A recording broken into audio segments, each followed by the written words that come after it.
Bismillahirrahmanirrahim. Assalamualaikum warahmatullahi wabarakatuh.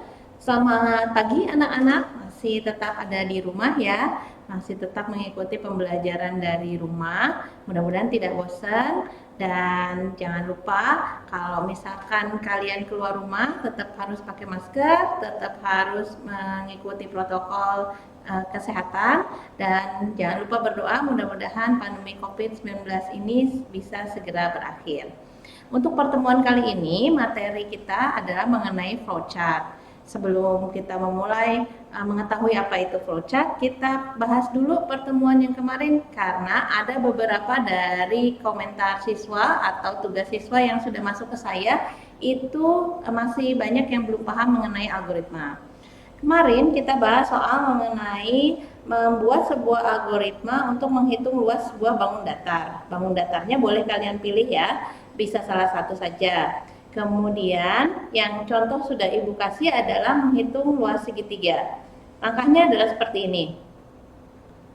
Yang pertama, kita start dulu, kita mulai dulu, kemudian membaca data alas dan tinggi. Periksa data alas dan tingginya. Jika nilai data alas dan tinggi lebih besar dari 0, baru kita lanjutkan ke langkah berikutnya. Jika tidak, maka berhenti di situ. Maksudnya, alas dan tinggi yang kita masukkan itu tidak boleh di bawah 0 angkanya. Kemudian luas adalah alas dikali tinggi dikali 0,5 atau setengah. Baru kemudian tampilkan luas. Dan yang terakhir adalah stop. Jangan lupa, setiap algoritma itu diawali dengan start atau mulai, kemudian diakhiri dengan stop atau selesai. Baru kita bahas tentang flowchart. Flowchart adalah skema atau bagan yang menunjukkan aliran atau flow untuk langkah-langkah pengerjaan suatu program yang bentuknya logika. Kemudian flowchart digambarkan atau merupakan bagan yang menunjukkan urutan dan hubungan antara proses beserta pernyataannya dan ditentukan atau digambarkan dengan garis hubung. Adapun beberapa yang harus diperhatikan mengenai penyusunan flowchart adalah yang pertama, hindari pengulangan proses yang tidak perlu. Kemudian yang kedua, jalannya proses digambarkan dari atas ke bawah secara berurutan, kemudian diberikan tanda panah agar lebih jelas. Yang ketiga, sebuah flowchart diawali dari satu titik start atau mulai dan diakhiri dengan end atau selesai. Berikut adalah simbol-simbol yang sering digunakan untuk membuat sebuah flowchart.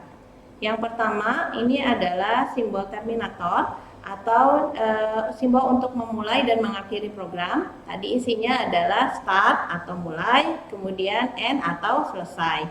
Lalu dilanjutkan dengan garis, ya, gambar garis atau panah untuk menentukan arah aliran program. Lalu ada untuk simbol preparation atau proses inisialisasi, pemberian harga awal jika diperlukan. Tidak semua program membutuhkan nilai awal. Jika diperlukan, contohnya kalau kalian menghitungnya luas lingkaran. Luas lingkaran itu harus ditentukan nilai awal yang sudah ditentukan, misalnya pi 3,14 atau 22/7. Kemudian ada simbol proses. Di sini proses yang kita bicarakan adalah menghitung luas. Kemudian untuk input dan output data diwakili dengan simbol jajaran genjang seperti ini. Yang lainnya ada simbol predefined process untuk memulai program, tapi di sini kita tidak pakai. Kemudian ada simbol decision atau menentukan pilihan. Apakah tadi nilai yang ditentukan sudah lebih dari 0 atau tidak? Dan nanti kalau suatu saat kalian membuat flowchart tapi dalam satu halaman yang sama tetapi di beda bagian, nanti kalian bisa lanjutkan dengan simbol lingkaran. Kemudian kalau misalkan kalian bikin flowchartnya atau buat flowchartnya di beda halaman tapi masih dalam satu bagian yang sama, itu kalian sambungkan di halaman satu dengan halaman kedua dengan konektor yang bentuknya seperti ini. Nah, untuk flowchart menghitung luas segitiga dari algoritma yang sudah Ibu sebutkan tadi, itu kita bikin gambarannya seperti ini. dimulai dengan terminator mulai atau start tadi, kemudian ada untuk input alas dan input tinggi di sini, ya, karena kita hitung luas segitiga. Lalu ada proses, simbolnya seperti ini, di mana luas adalah setengah dikali alas dikali tinggi. Lalu untuk output sama seperti simbol input tadi, tampilkan luas atau print luas. Kemudian kalau sudah selesai kita tambahkan simbol terminator lagi seperti ini. Nah, ini gambaran yang paling sederhana untuk menghitung sebuah luas segitiga. Untuk kalian nanti kalau misalkan mau membuat seperti ini, bisa dibikin di Microsoft Word pakai yang paling mudah ya, pakai simbol yang ada atau gambar yang ada di menu insert, kemudian chart. Tapi kalau misalnya kalian sudah pernah pakai Microsoft Visio, itu juga banyak simbol-simbol untuk flowchart di situ. Nah, untuk kali ini kita mau coba 2 buah latihan soal. Yang pertama, dari algoritma yang minggu lalu sudah kalian dibikin flowchartnya. Kemudian yang kedua adalah buat flowchart untuk menentukan bilangan ganjil dan genap. Ya, jadi nanti dari angka yang diinputkan atau dari data yang diinputkan itu ditentukan apakah angka tersebut termasuk bilangan ganjil atau angka tersebut termasuk bilangan genap. Ya, nanti dikerjakan di topik tugas, kemudian di kolom komentarnya kalian tuliskan saja, boleh menggunakan Microsoft Word, boleh menggunakan Microsoft Visio tadi, atau kalau misalnya belum mempunyai kedua aplikasi tersebut, kalian boleh tulis tangan. Tulis saja di buku tulis, digambarkan, kemudian dikirimkan fotonya di kolom komentarnya. Oke, anak-anak, berikut adalah cara membuat flowchart menggunakan Microsoft Word.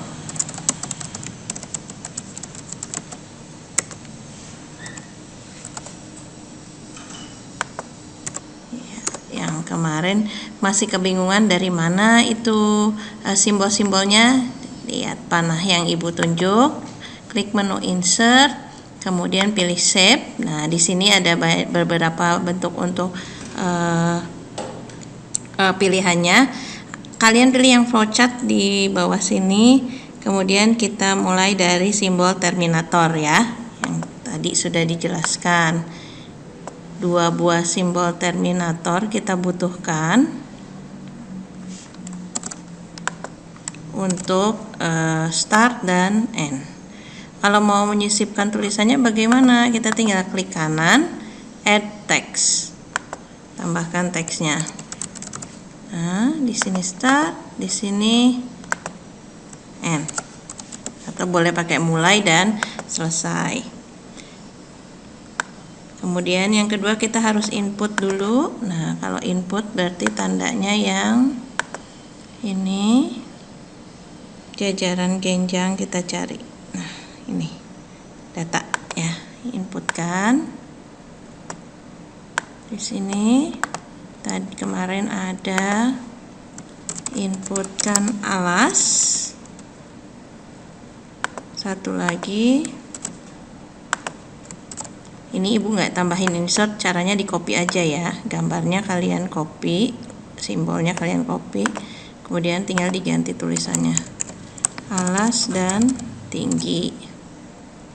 Kalau kurang panjang atau kurang lebar bisa disesuaikan gitu ya. Ini juga bisa disamakan. Untuk selanjutnya, kalau mau langsung dikasih panah boleh. Kalau misalkan dikasih panahnya nanti saja juga nggak apa-apa. Kita sisipkan lagi yang di flowchart sini. Kemarin kita harus tentukan dulu. Ya, ini untuk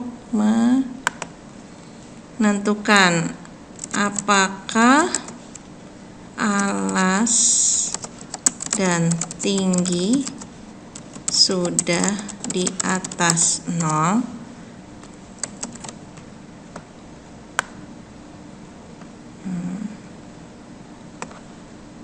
Sini kalau terlalu panjang bisa bisa dihapus. Nah, kalau alas dan tinggi sudah di atas 0, baru kita lanjut. Kalau misalnya belum,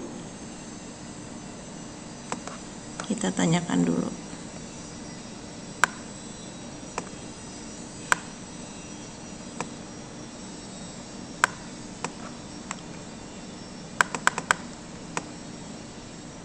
Sini untuk menampilkan hasilnya pakai simbol yang data lagi ya, karena menampilkan data.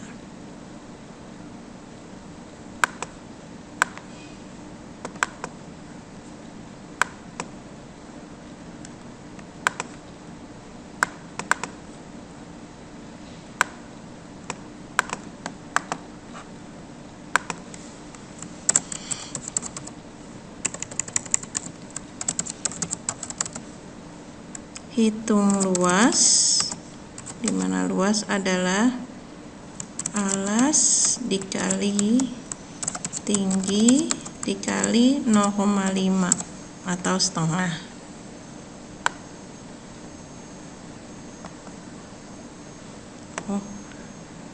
Nah, kalau misalkan ini simbolnya salah, harusnya bukan ini, kita ganti simbolnya. Cara gantinya, karena ini harusnya proses, di sini kita ganti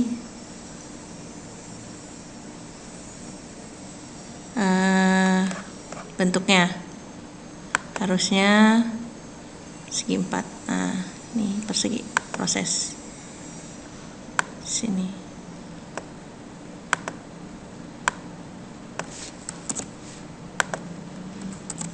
Nah, menghitung luasnya ini, kalau yang ini untuk tampilkan hasil atau tampilkan luas ya. Kalau sudah, kita bisa tambahkan panah.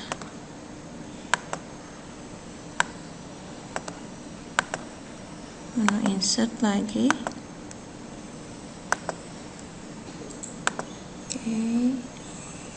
Insert, save, panah. Lalu sini.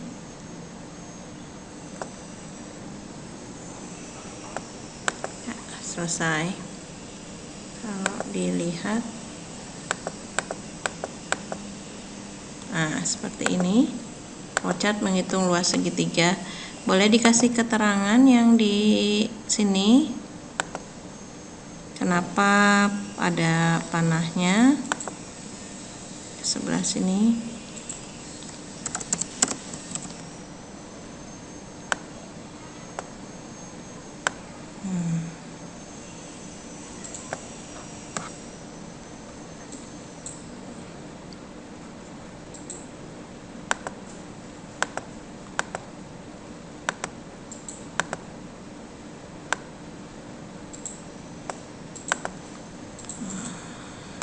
Ini tambahin satu lagi untuk ya.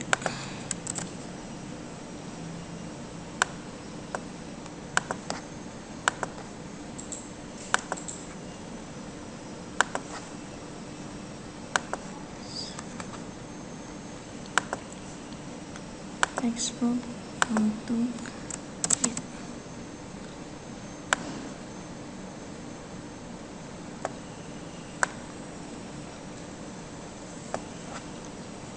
Set outline-nya.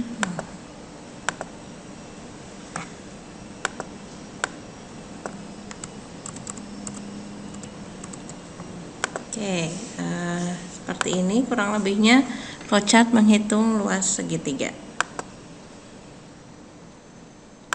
Dan jika video ini bermanfaat untuk kalian, kalian boleh like video ini. Tapi jika kalian mau tambahkan kritik atau saran supaya video kedepannya lebih bagus, bisa ditambahkan di kolom komentar dengan bahasa yang santun.